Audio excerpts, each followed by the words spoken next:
The Peugeot 5008 is an esteemed stuffed SUV. The medium SUV section is to utilize a well-worn expression about as energizing as watching paint dry.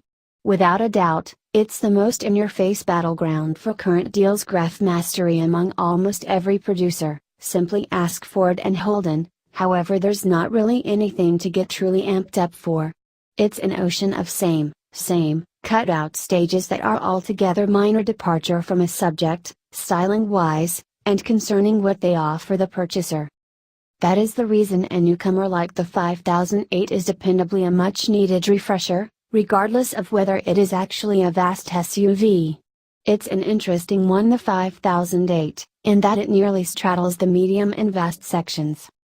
Styling is subjective, certain. However, you'd need to concur that the 5008 is an alluring, distinctive SUV. Front, back or side-on, it has a top-notch, quality look to it that separates it from the opposition, even other European vehicles. Valuing for the 5008 territory begins with the allure from $42,990. At that point you venture up to the GT line from $46,990 and in conclusion the GT from $52,990, all before on-street costs. The offer is phenomenal over every one of the three model evaluations, particularly when you consider the board rundown of standard gear.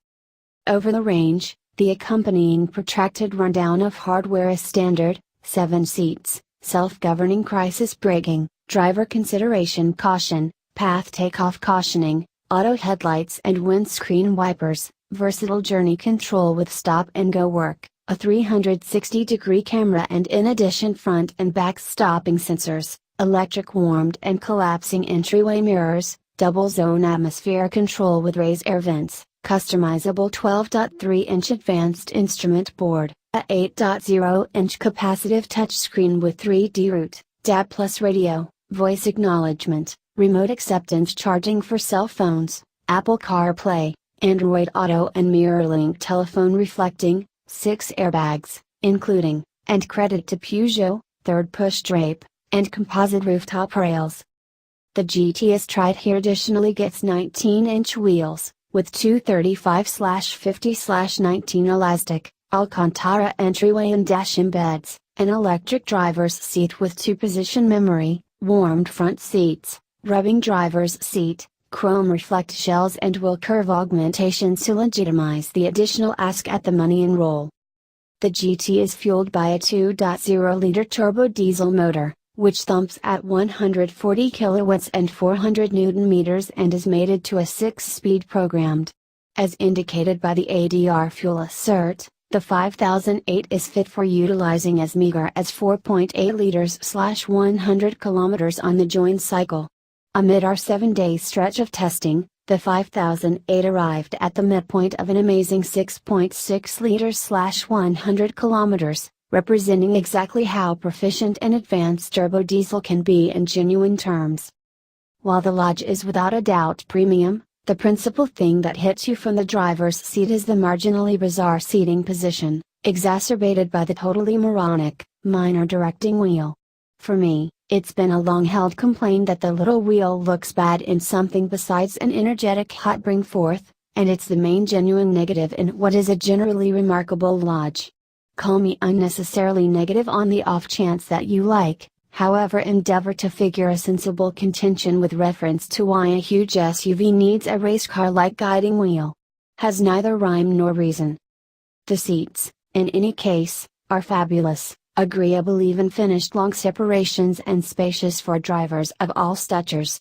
The infotainment framework is likewise well better than expected, with Peugeot's iCockpit surpassing my underlying desire. It's quite straightforward, simple to utilize, and dependable once you've fastened your cell phone to the framework. Long a bogeyman of French autos, the switchgear itself is succinct, basic and maybe most critically, sensibly laid out. Back to the seating position, we might want to have the capacity to get bring down in the Lodge, particularly in case you're taller than normal, however perceivability is great fore and behind. The seat trim itself looks premium and similarly as essentially appears to be unique to all individuals from the Focus set. The inside to be peaceful and refined straight up to expressway speed, even on course chip, and the feeling of solace is never disturbed. There's a USB and 12 volts attachment in front of the shifter, inductive charging for cell phones so prepared, warmed seats and enough stockpiling inside the front of the Lodge General. In ordinarily European style, the cup holders close to the comfort receptacle could be bigger. They hold little espresso glasses, however won't suit bigger mugs and containers.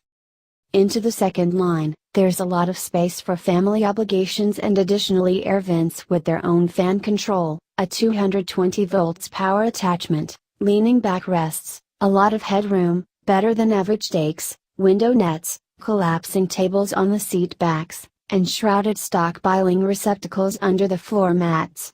Everything considered, it's a thoroughly considered family SUV inside the 5008's Lodge.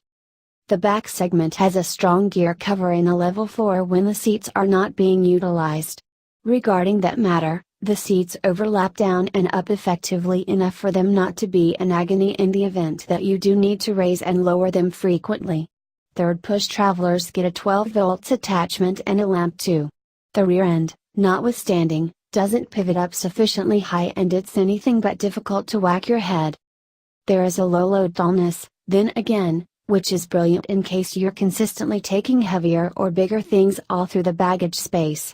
Guardians with huge overwhelming strollers observe, on the grounds that this will be valuable for you.